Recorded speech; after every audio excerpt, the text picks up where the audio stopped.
I'm sure every little girl and some little boys at some point during their childhood dream of being the beautiful ballerina dancing the lead in their favourite fairy tale. Their bedrooms become their stage where they pirouette and split leap to music, either real or imagined. Some are fortunate enough to attend lessons, dancing their way through their childhoods. But what if you live in remote Australia? What becomes of your dreams then? Amy Tinning is proof that no matter where you live, it is possible to achieve greatness with dedication and devotion. From dancing in China and across Europe, Amy is now passing on her experience to children in some of the most remote regions of Australia, helping bush kids bring their dreams to life.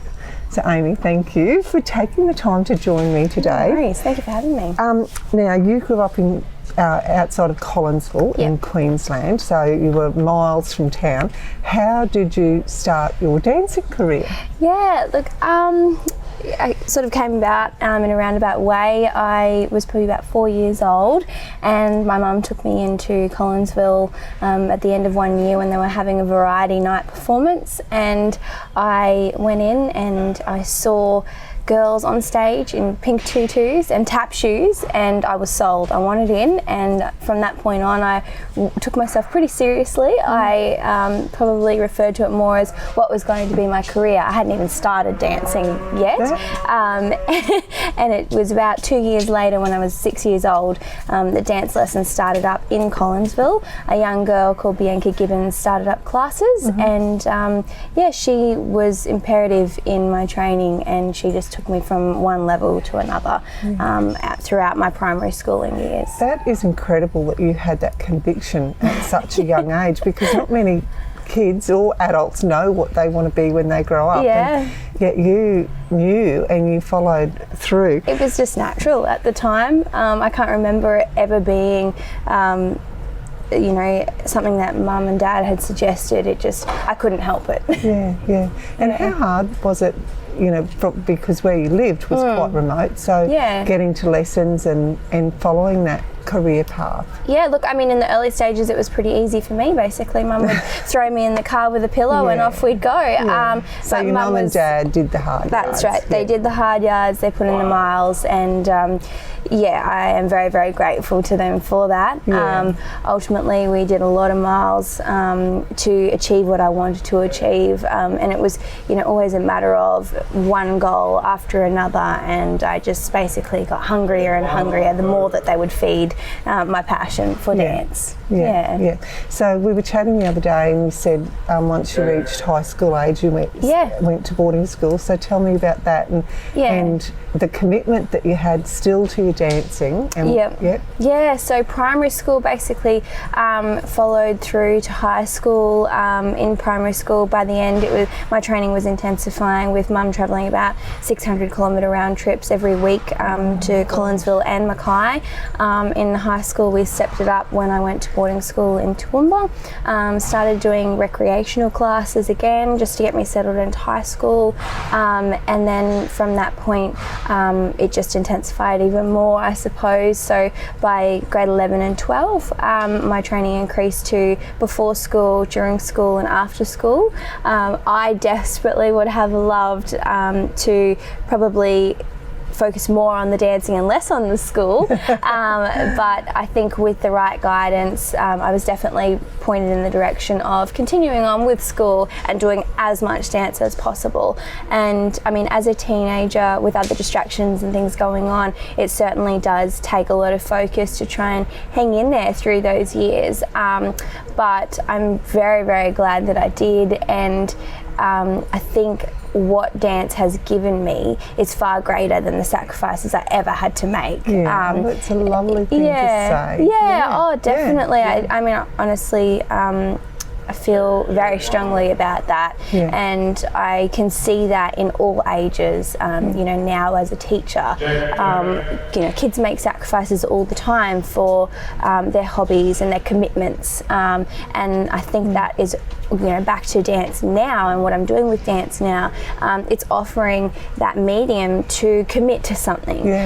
Organise sports, organise activities in small regional towns for children are not always super consistent. We have great funding available for circuses, for performing arts, for anything really. We can bring that out, but it pops up for a week or two, a couple of days, then it goes. And I mean, it is not a bad thing that these pop up intermittently. It's better than not at all. But I sometimes feel like these kids are, like I was, so hungry for that opportunity that it almost feels a little cruel to just take that away. So Amy, following on from high school, you ended up in Western Australia at WAFA. Almost. So I auditioned for a few different performing arts institutes for full-time training at the end of high school because I just needed to do more, wanted to do more, and I in the end chose to go to the Western Australian Academy of Performing Arts in Perth. So I went there for 4 years, and I completed my Bachelor of Arts in the first 3, and then stayed on for another year in Perth with a performing arts company called Link. Okay, and tell me about some of your career highlights, because as I mentioned, you've danced in China and Europe, and you've led had such an exciting career.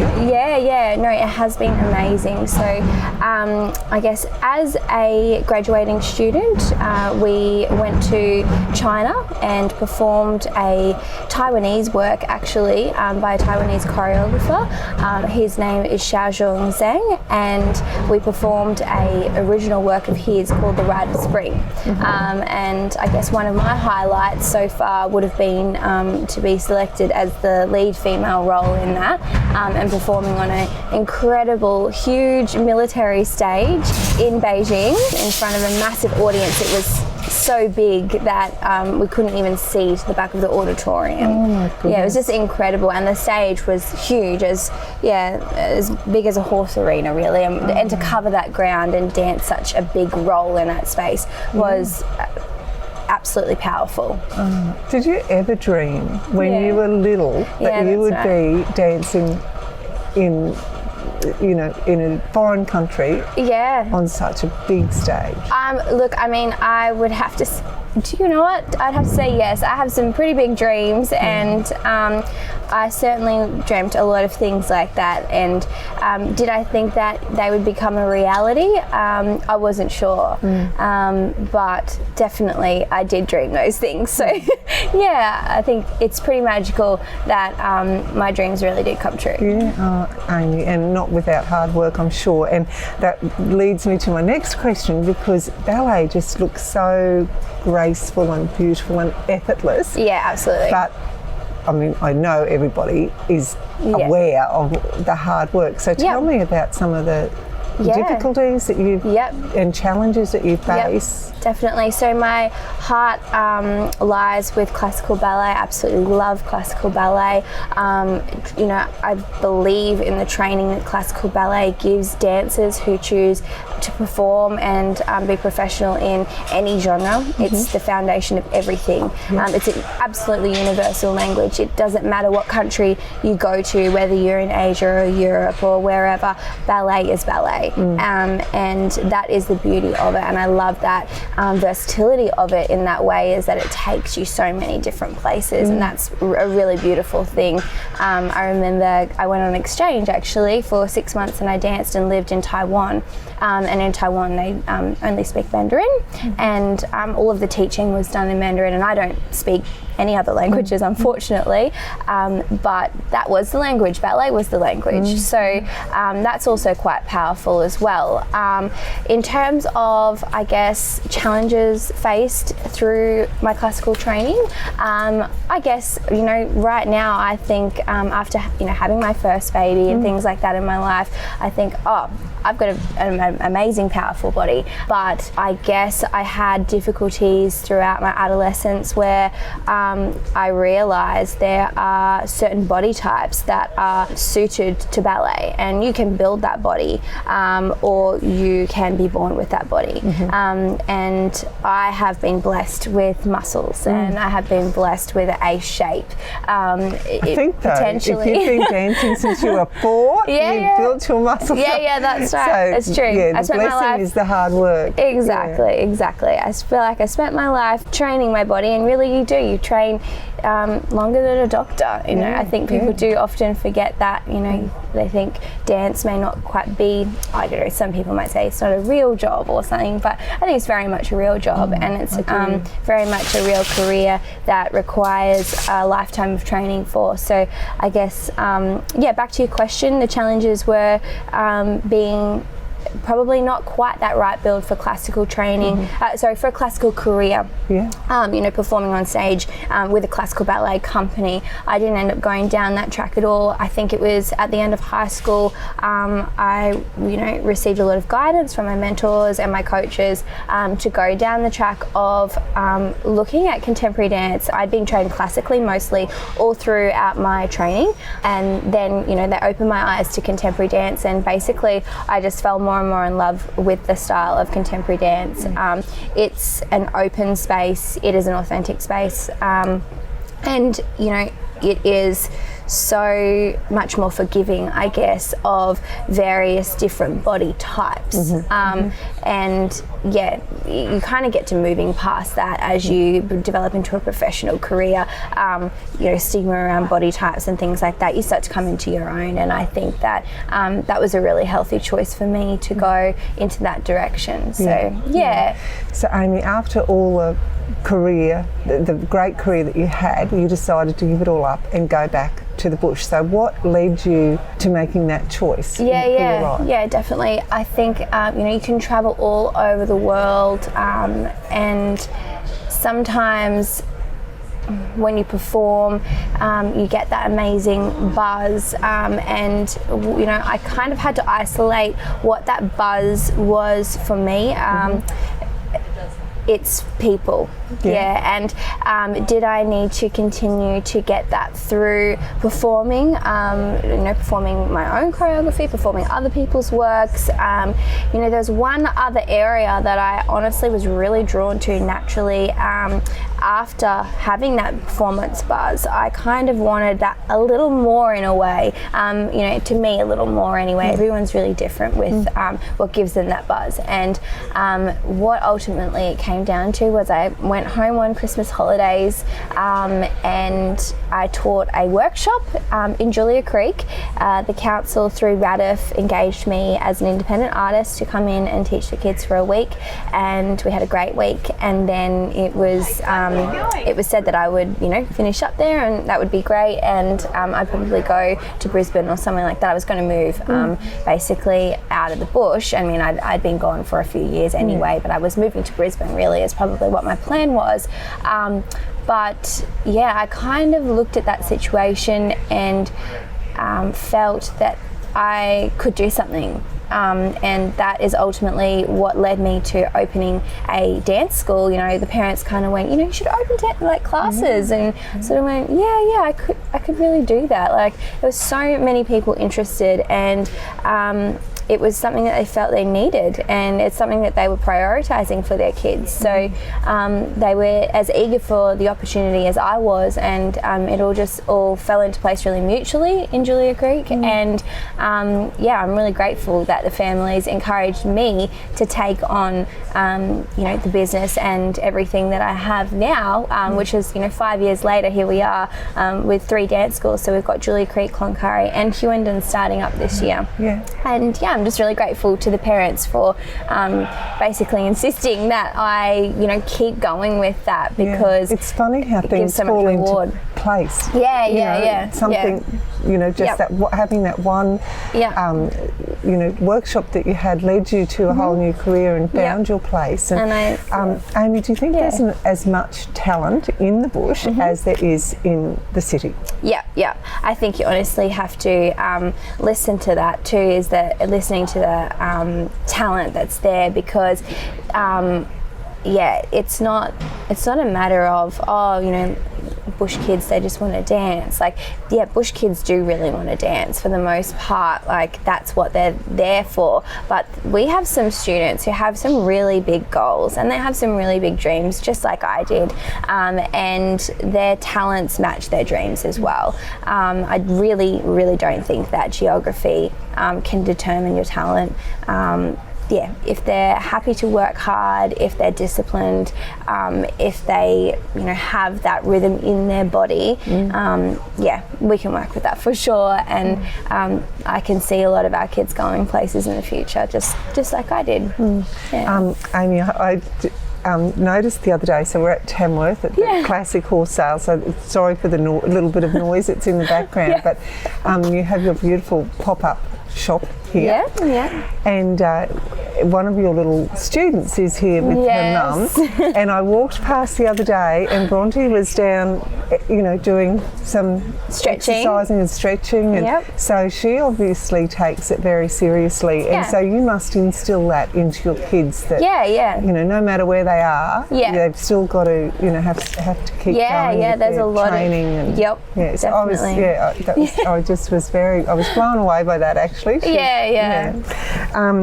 So, and Amy, I just wanted to ask you too, because I read a Facebook post of yours the other day about contentment and how content you are in your life, and I wondered if, I mean, I know you have a beautiful husband, Mario, and you have beautiful Willow, but do you think, from you being so determined in your life and doing and not having that knowing, and you let your heart lead you, I guess, you know, you've taken notice of your instincts. So do you think that's led you to this contentment, knowing that you've done everything you've been meant to do? Absolutely. I'm a huge one for instinct, and I guess maybe I hadn't until you're talking to me right now about that. I think that has definitely been key in finding that real sense of fulfillment and contentment, is having pursued everything that my heart has led me to ultimately. And I do feel so lucky, because that has always been facilitated for me, not only by, you know, my discipline and my own drive, but by the people around me and my family. So I think that's definitely key, like you say, is having the opportunity to succeed and do the things that I wanted to do at quite an early age. And dancing gives that too, because you can do that at quite an early age. It's really something that lends itself to an early career. So I do feel great Don't look about that. back, leave it all on the track. Absolutely, Amy, thank you, and it's so wonderful for those kids to have you in their lives to guide them and help them, and even if they just want to do it for, you know, dance for a little bit of fun. Absolutely. My kids dance for fun. They do. And I wish I had that opportunity when I was younger, but physical literacy is so important, and if anything it gives at least that much as well. And like I say, it's the consistency in that coming every week. So, you know, even if it is recreational, even if they don't have big dreams to go on stage, it's so important to their development, and I can see that paying off too, which is really rewarding. And it's so rare to have someone with, you know, such a terrific background as you professionally to teach them. I mean, I guess, you know, professional background or not, I'm just really passionate about the kids, and I'm really passionate about having been one of those kids. And, you know, when parents do say, oh, look, we won't make it in today because we've got a lot of, you know, schoolwork to get through, or we won't make it in because there's been rain or no rain or whatever the situation might be, I get that. I really do get that. And I think it's that real life understanding that is, you know, probably pays a little bit more than any kind of elaborate career ever will. So I mean, I guess I'm lucky. I've got the knowledge there. I've spent those years getting all of that knowledge together, and am passionate about passing it on, but it's that real life understanding that I think definitely goes a long way in our community. Thanks, Amy. Yeah, Thank no you so worries much. at all. Thank you. Thanks so much for watching our video. I hope you enjoyed it, and please try to remember to just click on the subscribe button so we can keep you updated with everything that's happening. Thank you.